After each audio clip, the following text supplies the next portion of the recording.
और इस बीच NATO air space में रूस की घुसपैठ को लेकर एक बड़ी खबर सामने आई है।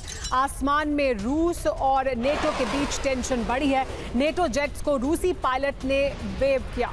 12 मिनट तक रूसी जेट्स को नेटो ने पीछा कर अपने एयर स्पेस से बाहर निकाला। आसमान में आमने सामने आए नेटो जेट्स और रूसी पायलट्स।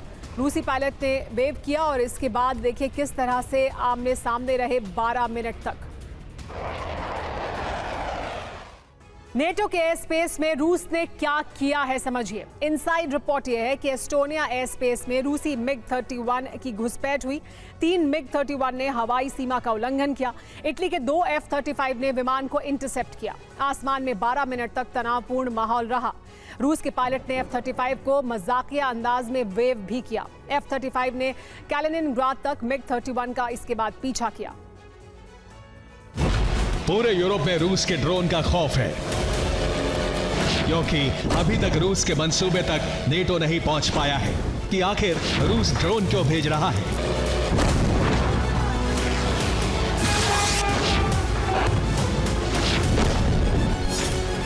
कयास लगाए जा रहे हैं कि रूस ड्रोन भेजकर नेटो की तैयारी पता करना चाहता है।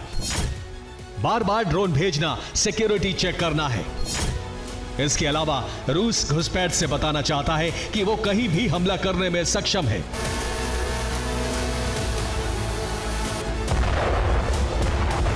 दरअसल ये यूक्रेन के संपूर्ण विनाश के बाद की तैयारी है, क्योंकि पुतिन रूस का विस्तार करना चाहते हैं। इसलिए वो नए टारगेट फिक्स कर रहे हैं। इसके लिए ड्रोन अभ्यास किया जा रहा है।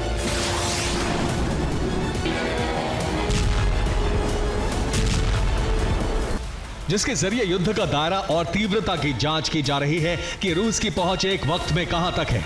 पूर्वी यूरोप से लेकर उत्तरी यूरोप में रूस अपने ड्रोन भेज चुका है, यानी रूस कहीं भी हमला कर सकता है। जबकि रूस के पास पहले से ही लॉन्ग रेंज मिसाइल मौजूद है। रूस ने धमकी दी है कि ब्रसेल्स में मौजूद नेटो हेडक्वार्टर को सिर्फ 16 मिनट में उड़ा सकता है।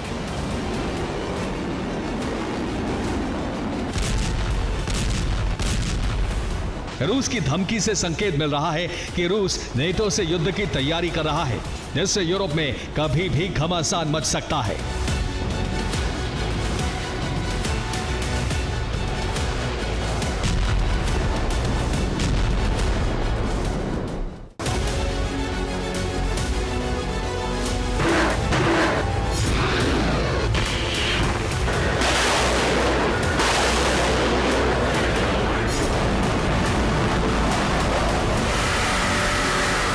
जो तैयारी यूरोप में की जा रही है वो रूस और नेटो के बीच विध्वंस का संकेत दे रही है,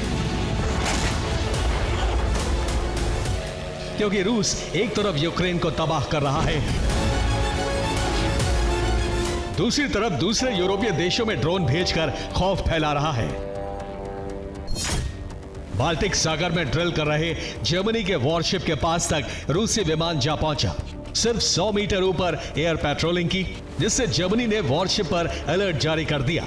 इसके अलावा रूस ने इस्कंदर और ऑनिक्स मिसाइल कैलिनिनग्राड पर तैनात कर दी हैं। साथ ही ऑरेस्टिक मिसाइल वॉर रेडी कर दी हैं। जबकि रूस की तैयारी देखकर यूरोपीय देश सुरक्षा इंतजाम में जुटे हैं। पोलैंड ने रूस के फाइटर जेट को गिराए जाने के लिए नेटो से कहा है, जबकि तुर्की ने लिथुआनिया में अवैक्स तैनात कर दिए हैं, जिससे रूसी ड्रोन और जेट पर निगरानी रखी जा सके। इन सब के बीच नेटो एक साथ कई मोर्चों पर हथियारों की तैनाती करके युद्धाभ्यास कर रहा है, जो रूस को सीधा चैलेंज है। Bureau report, TV9 Bharatvarsh.